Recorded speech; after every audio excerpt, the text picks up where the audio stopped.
Hello students, today we will start with new chapters, chapter number 2, polynomials. This chapter is related to algebra unit. और algebra में दो words बहुत important हैं. पहला है variable और दूसरा है constant. Variable means unknown quantity, means जिस क्वांटिटी की वैल्यू हमें मालूम नहीं होती है, and the constant means fix quantity, जो फिक्स होते हैं, जो नंबर्स होते हैं उनको हम कहते हैं कांस्टेंट. इन दो वर्ड से मिलकर बनता है एल्जेब्रिक एक्सप्रेशंस.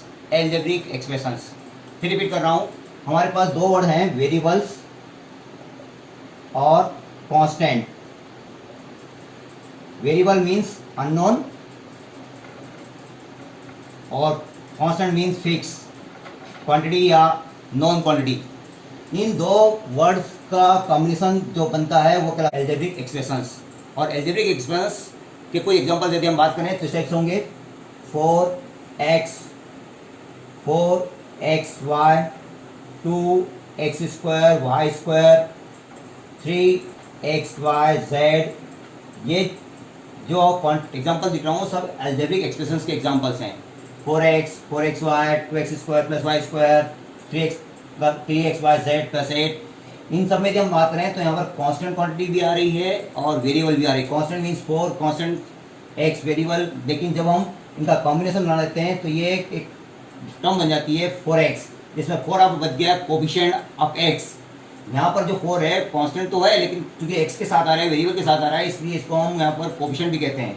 सिमिलरली यहाँ पर 4xy, यहाँ पर x और y दो वेरिएबल ले लिए और उनके साथ हमने 4 का मल्टीप्लाई किया है, इसलिए 4 यहाँ पर भी कोफिशिएंट के फॉर्म में आ रहा है. यहाँ पर बात करें तो 2x² + y², यहाँ पर भी हमारे पास दो वेरिएबल हैं, x और y. 2 यहाँ पर भी कोफिशिएंट के फॉर्म में आ रहा है, यहाँ पर y का जो कोफिशिएंट है 1. यहाँ पर हम बात करें तो 3xyz, 3 वेरिएबल है, x y और z, जिनका कोफिशिएंट है यहाँ पर 3. लास्ट में हमने प्लस किया है 8. अब यहाँ पर 8 जो है वो कांस्टेंट है, क्योंकि इसके बाद वेरिएबल नहीं है इसलिए इसको हम कांस्टेंट कहेंगे. तो जब कांस्टेंट क्वांटिटी सिंपल आती है, सिंगल आती है, इसका मतलब वेरिएबल के साथ नहीं आती है, तब वो कांस्टेंट कहलाता है. लेकिन जैसे ही वो कांस्टेंट वेरिएबल के साथ आ जाता है तो उसका वर्ड हो जाता है कोफिशिएंट. इसका मतलब है वेरिएबल और कांस्टेंट मिलकर एल्जेब्रिक एक्सप्रेशन बनाते हैं. उस एल्जेब्रिक एक्सप्रेशन में हमारे पास वेरिएबल होते हैं, कांस्टेंट होते हैं और कोफिशिएंट होते हैं. और यही एल्जेब्रिक एक्सप्रेशन आगे बढ़कर पॉलिनोमियल्स के फॉर्म में जाते हैं.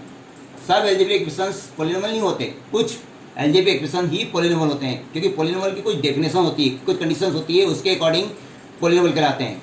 ठीक है, तो अब हम जाएंगे पॉलिनोमियल की डेफिनेशंस पर. पॉलिनोमियल में क्या होता है? तो an algebraic expression is said to be polynomial. An algebraic expression is said to be polynomial if it has one type of variable. It has one type of variable. फिर repeat कर रहा हूँ, इसके first conditions, it has only one type of variable. Second, the power of variable is positive integers. The power of variable is a positive integers. या फिर whole number भी कह सकते हैं, क्योंकि पॉजिटिव इंटीजर्स होते हैं वो होल नंबर भी होते हैं. तो दो कंडीशंस हैं किसी भी एल्जेब्रिक एक्सप्रेशंस को पॉलिनोमियल में बदलने के लिए. फिर रिपीट कर रहा हूँ, an algebraic expression is said to be polynomial if it has one type of variable and the power of variable is positive integers, isn't it? अब इसको थोड़ा सा एग्जांपल के रूप में समझाऊं मैं आपको यहाँ पर. तो कौन से एल्जेब्रिक एक्सप्रेशंस यहाँ पर हमारे पॉलिनोमियल होंगे. जैसे हमने एक एग्जांपल लिया था 4x. अब यहाँ पर यदि हम बात करें तो जो कंडीशन में होते हैं उसके अकॉर्डिंग कितने वेरिएबल हैं यहाँ पर? एक ही वेरिएबल x. ठीक है, और सेकंड कंडीशन मैंने बताई थी आपको, the power of variable is positive integer, और इसकी पावर क्या है? 1. 4x में वेरिएबल है, 1 वेरिएबल है हमारे पास, और जो पावर है, जो एक्सपोनेंट है, वो है हमारे पास पॉजिटिव इंटीजर्स. इसका मतलब है कि 4x जो है, जो एल्जेब्रिक एक्सप्रेशन था, वह पॉलिनोमियल्स में जा रहा है. जो 4x है वो पॉलिनोमियल में जा रहा है, क्योंकि यहाँ पर एक ही वेरिएबल्स है और जो वेरिएबल है उसकी पावर भी पॉजिटिव इंटीजर्स. सेकंड कंडीशन जो हमने एग्जांपल लिया था वो है 4xy. सेकंड एग्जांपल मैंने यहाँ पर बताया था एल्जेब्रिक का, वो था 4xy. क्या ये पॉलिनोमियल होगा? तो अभी हम बात करें तो according the definition of polynomials, यहाँ पर कितने वेरिएबल्स हो रहे हैं? दो, x और y। 4xy में 2 वेरिएबल्स हो रहे हैं, 2 वेरिएबल्स, इसलिए कंडीशंस फुलफिल नहीं हो रही है, इसलिए पॉलिनोमियल्स में नहीं आएगा, ये अलजेब्रिक एक्सप्रेशन ही होगा। इस बार थर्ड एग्जांपल की बात करें, थर्ड एग्जांपल में हमारे पास कितने वेरिएबल्स हैं? फिर यहाँ पर बात करें तो 2 वेरिएबल आ रहे हैं, एक एक्स आ रहा है यहाँ पर, दूसरा आ रहा है वाई। इसका मतलब है ये भी केवल अलजेब्रिक एक्सप्रेशंस है, पॉलिनोमियल नहीं है। लास्ट एग्जांपल की बात करें तो 3xyz प्लस 8, यहाँ पर कितने वेरिएबल हो रहे हैं? 3 वेरिएबल, x y z, इसलिए ये भी पॉलिनोमियल्स नहीं है। कुछ और एग्जांपल बता रहा हूँ पॉलिनोमियल्स के, कुछ और एग्जांपल जो पॉलिनोमियल्स हो सकते हैं, जैसे 4x² plus 8, 4x² plus 3x minus 2, 3y² minus 5y plus 8, 8x³ plus 2, 7z³ plus 8z² minus 9। ये जितने भी एग्जाम्पल मैं बता रहा हूँ ये सब पॉलिनोमियल्स के एग्जाम्पल हैं, क्योंकि इन सब में यदि हम ढंग से चेक करें तो हमारी दोनों कंडीशंस फुलफिल हो रही है। पहली conditions, one type of variable, second the exponent of variable is positive integers. पहली कंडीशन देखें, यहाँ पर कितने टाइप के वेरिएबल्स हैं? तो एक ही टाइप का वेरिएबल्स है और x है, पावर ऑफ एक्सपोनेंट है 2, पावर 2। इस वाले एग्जांपल में देखें तो यहाँ पर भी वेरिएबल एक ही टाइप का है, यहाँ पर x लिखा है, यहाँ पर भी x लिखा है, एक ही टाइप काउंट करेंगे, वन टाइप का वेरिएबल x। यहाँ पर पावर है 2, यहाँ पर है 1, इसका मतलब है पावर हो गई पॉजिटिव इंटीजर्स। इसका मतलब ये भी पॉलिनोमियल्स का ही एग्जांपल्स है। यहाँ पर भी हम बात करें तो ये y, यहाँ पर भी y है, यहाँ पर यदि पावर की बात करें तो 2 है, यहाँ पर पावर की बात करें तो 1 है, ये भी दोनों कंडीशंस को फुलफिल कर रहा है। इधर x³ एक ही वेरिएबल है और जो एक्सपोनेंट है वो भी पॉजिटिव इंटीजर है, इसका मतलब है ये भी हमारा पॉलिनोमियल के लिए ही होगा। लास्ट एग्जांपल की बात कर रहा हूँ, z³ प्लस 8z² माइनस 9, इसमें भी हम बात करें तो एक ही टाइप का वेरिएबल है, वो है z, और इसमें जो एक्सपोनेंट है वो है 3 और 2, जो कि पॉजिटिव इंटीजर्स को शो कर रही है। इसका मतलब है जितने भी यहाँ पर एग्जांपल दिए हैं वो पॉलिनोमियल के लिए हैं। तो पॉलिनोमियल्स की डेफिनेशंस के अकॉर्डिंग हमारे पास 2 चीज़ें जरूरी है, और वह है कि जो अलजेब्रिक एक्सप्रेशन है उसमें केवल एक ही टाइप का वेरिएबल होना चाहिए, वन टाइप ऑफ वेरिएबल, साथ ही साथ उसमें जो एक्सपोनेंट ऑफ वेरिएबल्स हैं वह पॉजिटिव इंटीजर्स हों। क्लियर? इसके बहुत सारे और एग्जांपल हम पढ़ सकते हैं, और उसके टाइप्स भी बहुत सारे होते हैं। पॉलिनोमियल्स के टाइप्स होते हैं, पॉलिनोमियल्स के बहुत सारे टाइप्स होते हैं, पॉलिनोमियल्स के टाइप भी होते हैं, लेकिन उसके पहले हमें केवल डेफिनेशंस क्लियर होना चाहिए, इसके बाद हम टाइप पर जाएंगे। क्लियर? ठीक है, चलिए अब हम इसके बाद और आगे बात करें तो इसके कुछ टाइप्स की बात करेंगे हम, types of polynomials. Now types of polynomials, types of polynomials. ये जो टाइप्स हैं वो भी 2 कंडीशन में हैं, according to the number of terms, number of terms, और दूसरा है अकॉर्डिंग टू एक्सपोनेंट, पावर। एक टर्म के बेस पर टाइप्स में कन्वर्ट किया गया है, और दूसरा एक्सपोनेंट जो डिग्री होती है, जो पावर होती है, उसके अकॉर्डिंग, टर्म्स के अकॉर्डिंग। आपने देखा होगा, 9th में पढ़ा होगा कि जब किसी पॉलिनोमियल में केवल सिंगल टर्म होता है उसको मोनोमियल कहते हैं, monomial, single terms. For example 4x, 3x², इस टाइप के जितने भी पॉलिनोमियल्स होते हैं इनको हम मोनोमियल कहते हैं। फिर होता है binomial, binomial means 2 terms, 2 term means 4x plus 2, 3x² plus 6, इस टाइप की जितने भी टर्म्स एग्जांपल्स में हम ले सकते हैं वो उनको हम कहते हैं बाइनोमियल। फिर इसके बाद आता है trinomial, 3 terms, trinomial, trinomial 3 terms. For example 4x² minus 3x plus 2।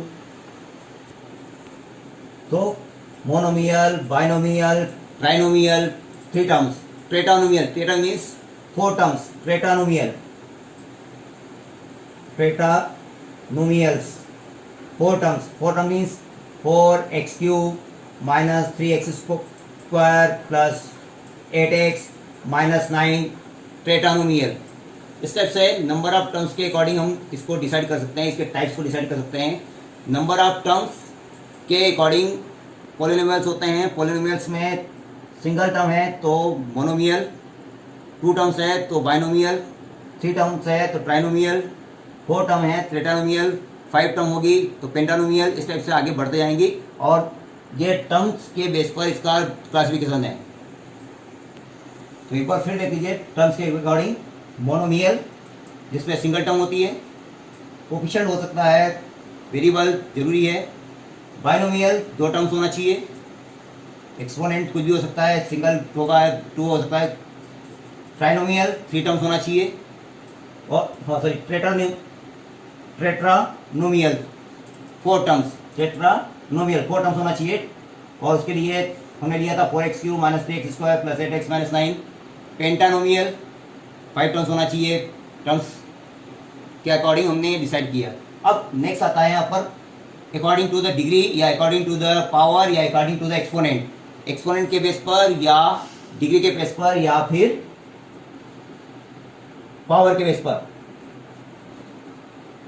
अब डिग्री के बेस पर, अब डिग्री 9 में पढ़ी होगी आपने। डिग्री मीन्स जो वेरिएबल की हाईएस्ट पावर होती है उसको हम डिग्री कहते हैं। यहाँ पर सपोज कीजिए हमने केवल इस टाइप से नंबर लिखा, यहाँ पर कॉन्स्टेंट नहीं लिखा, लेकिन ये भी एक मोनोमियल है और साथ ही साथ इसमें चूंकि वेरिएबल दिखाई नहीं दे रहा है, लेकिन इसको हम यदि चाहें तो इस टाइप से 8 इंटू एक्स पावर 0 लिख सकते हैं। इसलिए इसको 0, चूंकि पावर 0 है इसलिए इसको 0 नोमियल कहते हैं। 0 नोमियल, क्योंकि पावर 0 है इसलिए 0 नोमियल भी होता है। इसका मतलब है कांस्टेंट क्वांटिटी होने पर भी वो पॉलिनोमियल में जाता है। यदि कांस्टेंट क्वांटिटी है तो भी पॉलिनोमियल है। कौन सा पॉलिनोमियल है? वो 0 नोमियल। यदि हम आगे बढ़े तो हमने एग्जांपल लिया था 4x प्लस 2 या 4x भी ले सकते हैं। यदि इनमें बात करें तो इसमें डिग्री कितनी है? हाईएस्ट डिग्री है 1, इसलिए जब डिग्री 1 होती है तो उसके लिए हम वर्ड यूज करते हैं लीनियर पोलोनोमियल,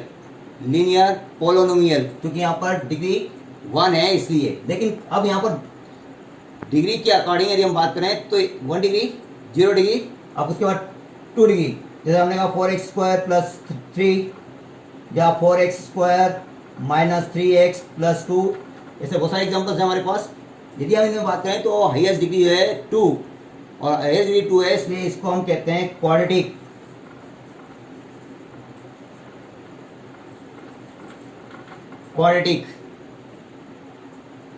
इनको क्वाड्रेटिक पोलिनोमियल कहते हैं, क्योंकि पावर 2 है इसलिए क्वाड्रेटिक पोलिनोमियल्स। पावर 3 हो जाएगी, यदि डिग्री 3 हो गई तो क्यूबिक। पावर 4 हो जाए तो बाय क्वाड्रेटिक। जैसे हम एग्जांपल के लिए लिखें तो क्यूबिक का एग्जांपल क्या होगा? यदि हम क्यूबिक की बात करें तो क्यूबिक का एग्जांपल हो सकता है यहाँ पर 3x क्यूब या 3x cube minus 2x, 4x cube minus 8x plus 3, 4x cube minus 5x square minus 4x plus 2। ये सभी क्यूबिक के एग्जांपल्स हैं।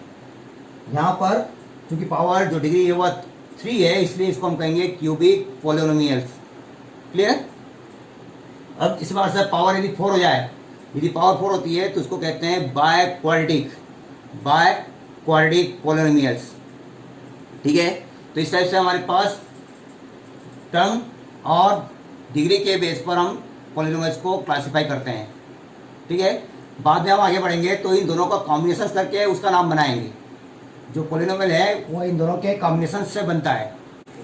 नाउ टर्म और एक्सपोनेंट के कॉम्बिनेशन के आधार पर यदि हम पोलिनोमियल का नाम बताएं तो क्या बताएंगे? Combinations of term and exponent. For example यदि हमने यहाँ पर लिखा 4x प्लस 2, तो यहाँ दो है, टर्म भी है और साथ ही साथ एक्सपोनेंट भी है, इसलिए इसका कॉम्बिनेशन करके यदि हम बताएंगे तो इसका नाम होगा linear binomial. Linear binomial, linear means degree 1, binomial means 2 terms. यदि हम इसकी बात करें 4x square minus 3x plus 2, क्या होगा इसका? Quadratic trinomial. क्वाड्रेटिक ट्राइनोमियल, क्योंकि पावर 2 है और 3 टर्म्स है इसलिए क्वाड्रेटिक ट्राइनोमियल। यदि हम इसकी बात करें 3x cube minus 4x square plus 8x minus 5, तो क्या बनेगा ये? क्यूबिक टेट्रानोमियल। क्यूबिक टेट्रानोमियल, क्योंकि यहाँ पर पावर 3 है और टर्म कितनी है? 4, तो क्यूबिक टेट्रानोमियल। तो इस टाइप से हम दोनों का कॉम्बिनेशन करके भी इसका नाम बना सकते हैं, इनके क्लासिफिकेशन कर सकते हैं। तो एक बार फिर रिपीट कर रहा हूँ, कॉम्बिनेशंस करके, कॉम्बिनेशन मीन्स टर्म्स का और डिग्री का कॉम्बिनेशन करके यदि हम इसका वो करें, पॉलिनोमियल डिसाइड करें, तो ये होगा लीनियर बाइनोमियल, ये होगा क्वाड्रेटिक ट्राइनोमियल, ये होगा क्यूबिक टेट्रानोमियल। क्लियर? तो ये था पॉलिनोमियल के बारे में। Thank you.